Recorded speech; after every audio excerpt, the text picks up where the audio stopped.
знаете, что у меня здесь под столом? Я сам никогда не видел его ни живьем, ни в виде тушки. И тем более не готовил никогда. Глухарь. Посмотрите, какой петух замечательный. Какой красавец, а? Поглядите, размах крыла, как у Ях-40. И изрядно весит, килограмма 3-4. Этакий не очень крупный индюк. Жалко. Красивый, да? Но будет еще более грустно, если этого глухаря кто-нибудь испортит неумелой готовкой.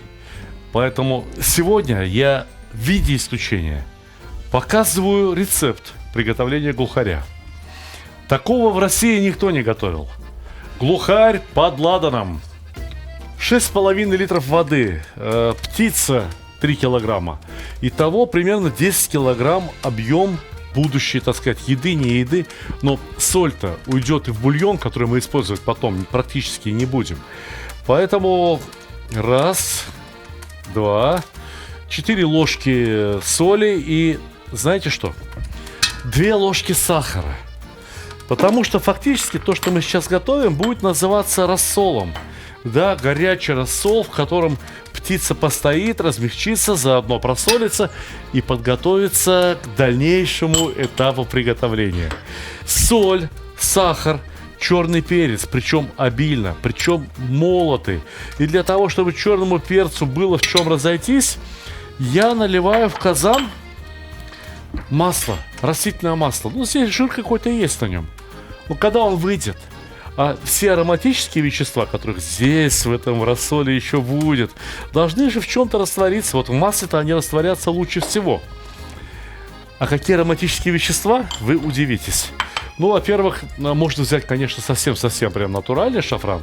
Но я беру софлор, бархатцы. Здесь годится и такой тоже. Важно, чтобы бульон получил приятный золотистый цвет. Этот софлор не такой уж и дорогой, его можно не жалеть особо. Кардамон. Кардамон пахнет очень приятно. И его можно не жалеть, вот так вот. Ну, сколько здесь на ладошке? Полная столовая ложка. Весь кардамон одним разом. А вот теперь вы, пожалуй, что удивитесь. Но удивятся только те, кто не читали мою книгу про марокканскую кухню.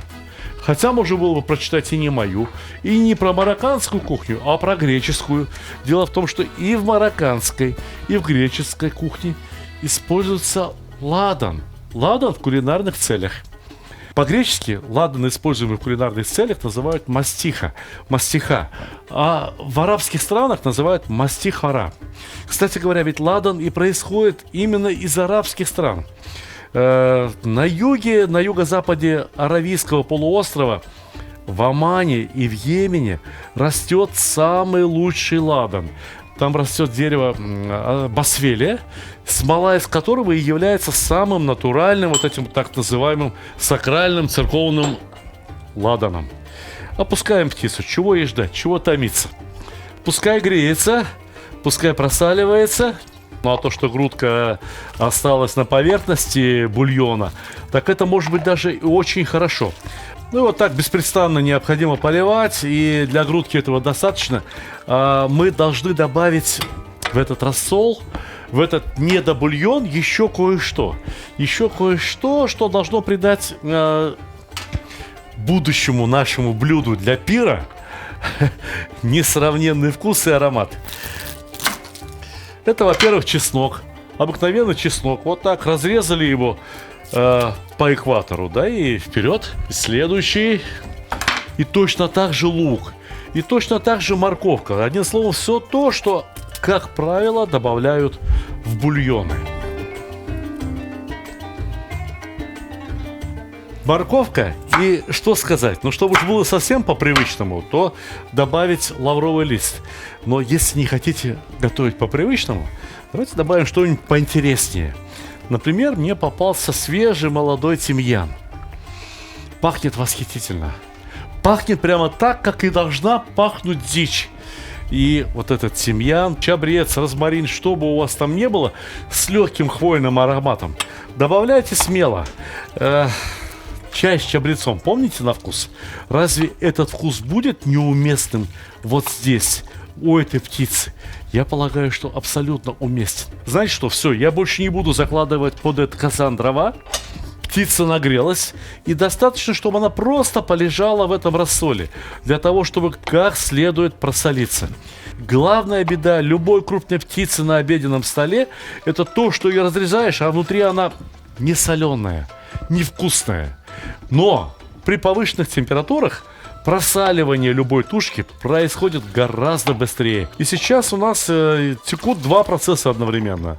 Во-первых, все жесткие соединительные ткани внутри птицы размягчаются, а птица-то летала. Понимаете, вот эти 3 килограмма мяса, они летали. И мускулатура здесь наработана. Ого! Я могу сказать, как у братухи-борцухи. И что же теперь делать с этой дичью? Тушенку, что ли, опять? Да нет, ни в коем случае. Мы ее запечем, но она у нас получится довольно нежная. И ее можно будет, по крайней мере, откусить. Теперь о главной загадке сегодняшнего рецепта. Зачем ладан? Давайте, пойдемте за стол, я вам все расскажу. В Марокко я видел, как варят помидоры, баклажаны и картошку 32 часа в сахарном сиропе. И помидоры, и картошка, и баклажаны не теряют своей формы. Так влияет ладан, который содержит в себе в том числе и дубильные вещества.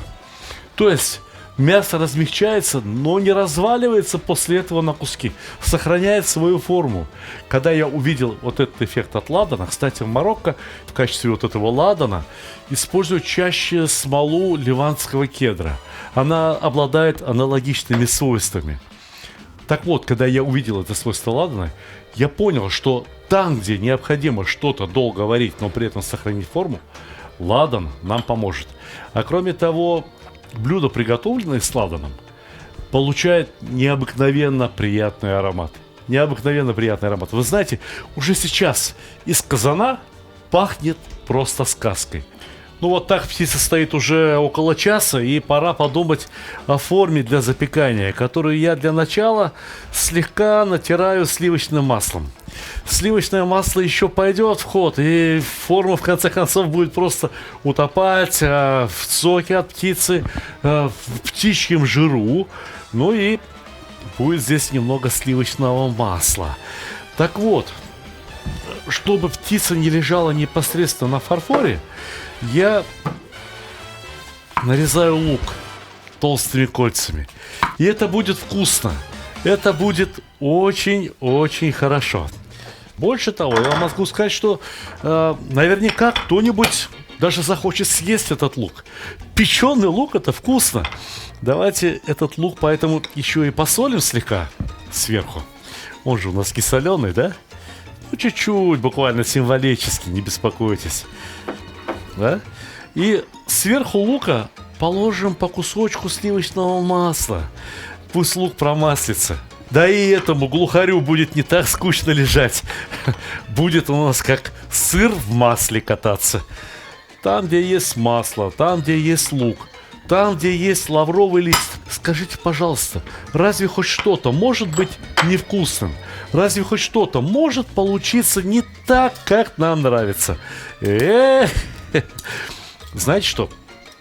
Там чеснок плавает в бульоне. Я этим чесноком разбрасываться не желаю. Я чеснок возьму сюда. Я этот чеснок возьму да подложу в форму для запекания.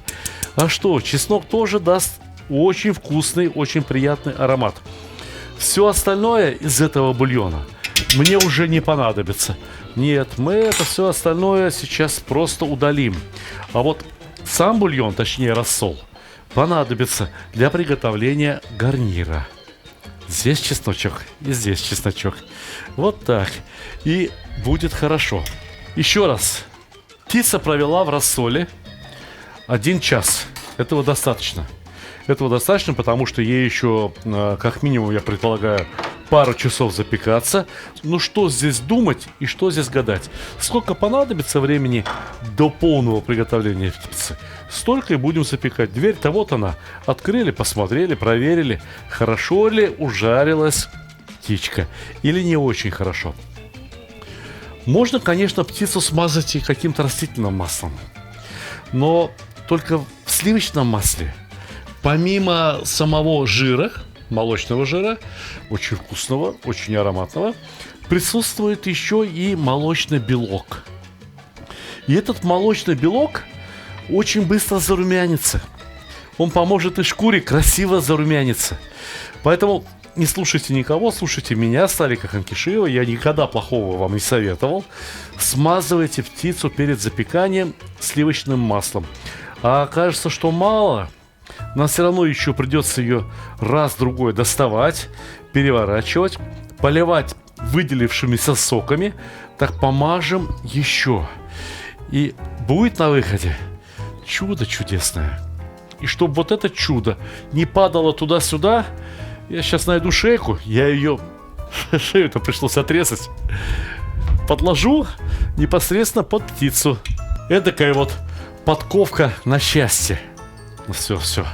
Лук под птицу, сливочное масло на луке, все в порядке, можно ставить в печь. Все, поехали в печь.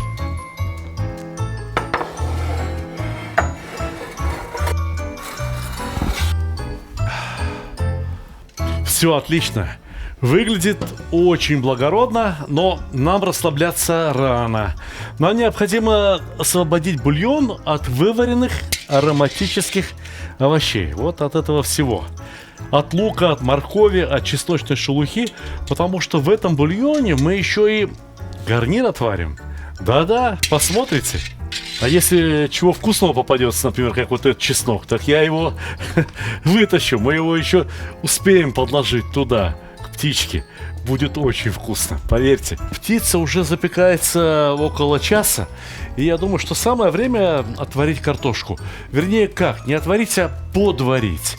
Для того, чтобы потом она запеклась и получила наилучшую свою консистенцию. Я не случайно опускаю картошку отвариваться в тот же самый рассол, где только что подваривалась птица. Дело в том, что картошка и птица, все это в итоге должно стать единым блюдом, которое будет на столе. Мы потом и эту мини-морковку подварим, и баклажаны, и грибы. О грибах, кстати говоря, можно подумать заранее. Пополам будет хорошо. 10 минут, как варится картошка. И вот теперь самое время опустить мини-морковь, брокколи, цветную капусту. Я, наверное, даже и баклажаны тоже слегка отварю. Вот разрежу их вдоль, пополам, и отварю. Грибы до спаржи будут готовы буквально за 5 минут. Их опустим вообще за 5-10 минут до готовности птицы в печи. Смысл предварительного отваривания состоит в том, чтобы придать продуктам определенный вкус, а кроме того, чтобы уравнять скорость приготовления птицы и овощей. Читали, наверное, в книгах по кулинарии, в учебниках. Полейте выделившимся соком каждые 10-15 минут. А я, Сталик Ханкишиев, добавляю к этим святым словам: и смажьте птицу маслом каждые 10-15 минут.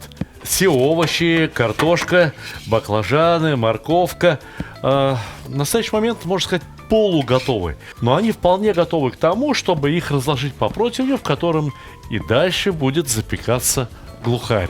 Что куда? Буквально говоря, в художественном беспорядке. То есть вы понимаете, да, что мы выходим на финал. Вот это все вместе сейчас запечется, зарумянится. К тому времени я надеюсь, что и птица будет готова ровно так, как надо. Только картошечка у нас соленая, все это приправлено. Если хотите, чтобы это все получилось еще и вкусно, не жалейте сливочного масла. Смазывайте картошку. Она так зарумянится гораздо лучше. А баклажаны, цветная капуста, брокколи, да пусть это все тоже напитается сливочным маслом. И все, и обратно в печь. Ну все, больше терпения нету. Готово, не готово. Будем доставать, будем разрезать, будем пробовать. Знаете, он такой у нас получился. Афроамериканистый. Но это ничего не значит. Самое важное — разрезать и посмотреть, что там внутри. Жуется или не жуется? Дорогие друзья, Я желаю вам хорошего творческого настроения. Творите на кухне, пробуйте. И вот эту дичь мы когда-нибудь все-таки научимся готовить так, чтобы она получалась и очень вкусной, и в меру сочной, и в меру мягкой.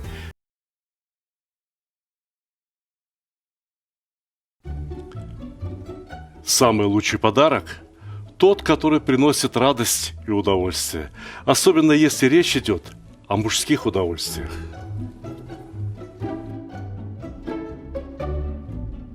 Самый лучший подарок – тот, который приносит пользу. Например, кому не хотелось бы наконец-то разобраться в приготовлении мяса?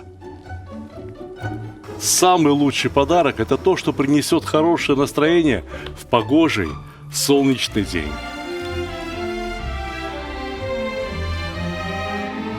Самый лучший подарок – тот, что способен научить чему-то полезному и вкусному.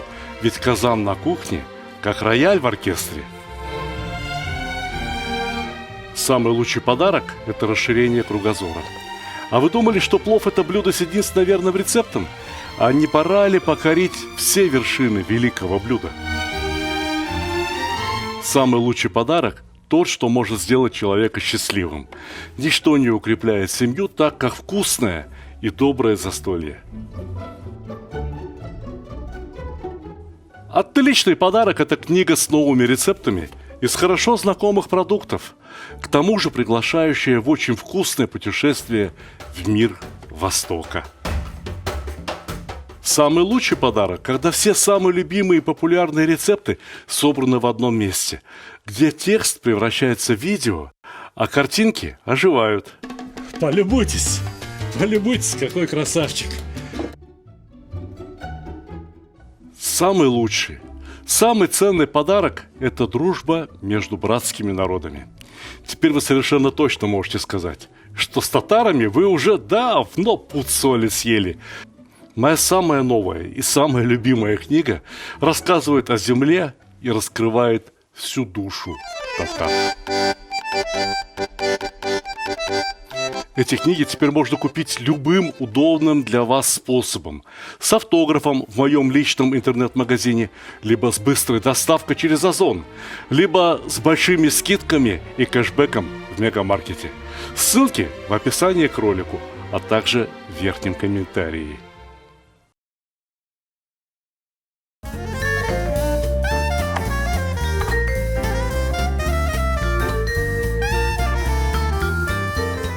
Вы помните фразу из бессмертного фильма?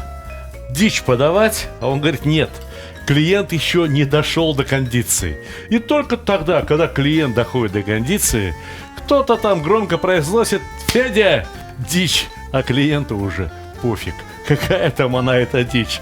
Но тем не менее, мы старались от всей души. Сейчас попробуем, и потом в описании к ролику я распишу всю правду. Все без утайки напишу. А сейчас, что же мне попробовать? Что же мне попробовать? Может быть, кусочек вот этой грудки?